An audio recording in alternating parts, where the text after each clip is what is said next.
Façon justement de dépenser de l'énergie, mais la femme que je suis devenue aujourd'hui, j'ai appris la discipline, la persévérance, le travail d'équipe, toutes ces choses-là au travers du hockey.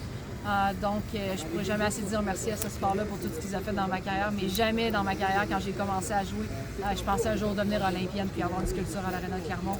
C'était pas l'objectif. Je suis contente qu'on soit rendu là, mais il y a encore beaucoup de chemin à faire. Tu peux parler un peu du processus de création, comment tu as été impliqué là-dedans, comment tu as trouvé ça? Oui, justement, comme je mentionnais, Martin, c'est un bon ami à moi. On est sur un conseil d'une fondation ensemble dans la région. Donc, on discutait justement qu'est-ce qu'on voulait dégager par là. Surtout lui, il voulait que ce soit grandiose, que ce soit inspirant.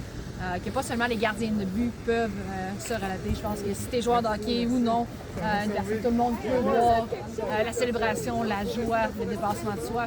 Donc, c'est vraiment des choses que lui voulait représenter. Puis, il a fait un travail exceptionnel de ce côté-là. Je l'ai plus aidé côté, justement, équipement, comment faire ces choses-là. Puis, on est passé un peu, justement, dans son atelier pour qu'il puisse faire les détails.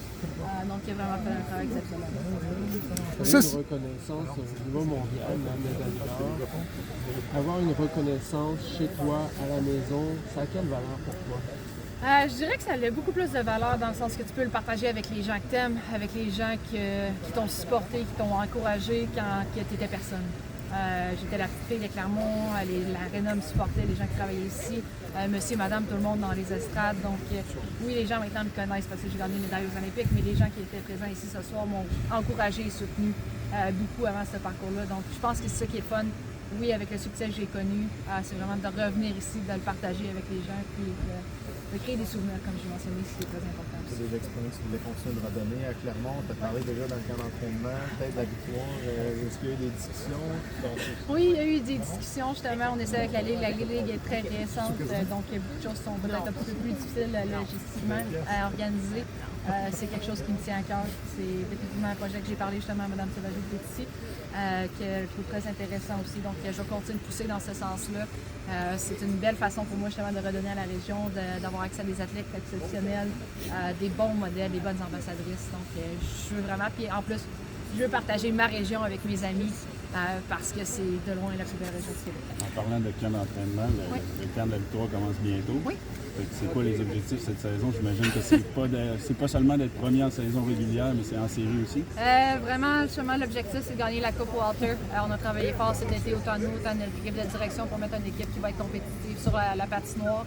Évidemment, avec le processus d'expansion, ça a rendu les choses un petit peu plus compliquées, mais Daniel a fait un excellent travail. Donc, j'ai hâte de voir l'équipe qu'on va avoir sur la patinoire. Une équipe qui va être très physique, robuste, beaucoup d'habileté, de profondeur. Donc, je pense que les partisans peuvent avoir hâte, justement, pour la glace. Les Olympiques aussi dans pas long. Comment tu présentes ça, justement? Oui, il y a beaucoup de choses Oui, qui c'est se ça, passent. oui. Oui, les Jeux olympiques, c'est toujours un honneur pour moi de représenter mon pays. C'est de loin la meilleure compétition que tu peux pas avoir. C'est les meilleurs contre les meilleurs. Pas de problème. C'est un événement sous pression que tu dois performer. C'est juste des moments exceptionnels. L'adrénaline, toutes ces choses-là. Donc, je me disais des fois qu'après une médaille d'or, j'allais peut-être faire « Ah, je l'ai faite, je suis allée, j'en ai une ». Mais finalement, c'est vraiment pas comme ça que ça marche. T'en veux tout le temps plus. Tu veux te dépasser, tu veux prouver à toi-même que tu peux être encore meilleur.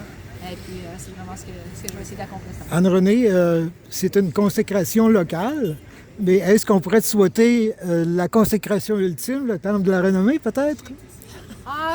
Mettons que je peux pas y penser tout de suite, parce qu'il me reste encore beaucoup d'années à ma carrière. Donc, je ne fais pas le sport pour les reconnaissances, les ricochets, comme je fais pas justement le sport pour les reconnaissances, je le fais vraiment par passion parce que j'aime ça. Je veux inspirer les plus jeunes. Si ça l'arrive, ça l'arrive. C'est pas vraiment mon objectif. Mon objectif, c'est vraiment d'aider mon équipe à gagner des championnats, à gagner des parties de hockey, à inspirer les plus jeunes justement à repousser leurs limites. C'est ce qui me motive à chaque matin quand je me lève et puis à être une meilleure version de moi-même aussi. Donc quand je mets toutes ces choses-là ensemble, si ça l'arrive, tant mieux. Si ça l'arrive pas, je ne jugerai pas ma carrière au fait si je veux. Au camp de la victoire, il y a une nouvelle gardienne qui s'est présentée, une Québécoise, qui vient de Sherbrooke. Oui. Il va y avoir de la relève finalement au niveau des gardiennes de but québécoises, on dirait? C'est une gardienne de but que ça fait très longtemps que je connais. J'ai été à des camps d'équipe nationale avec il y a plusieurs années. Elle n'est pas nouvelle. Ouais. Elle est venue justement avec l'équipe l'année dernière aussi, donc Christiane Deguay. Justement, c'est toujours le fun de voir des Québécoises. Il y a beaucoup de gardiennes de but québécoises aussi au niveau moins 18, moins de 22 qui se développent. C'est vraiment plaisant de voir peut-être l'impact que les jeunes vont avoir aussi plus tard sur les barrières qu'elles vont briser pour les prochaines générations aussi.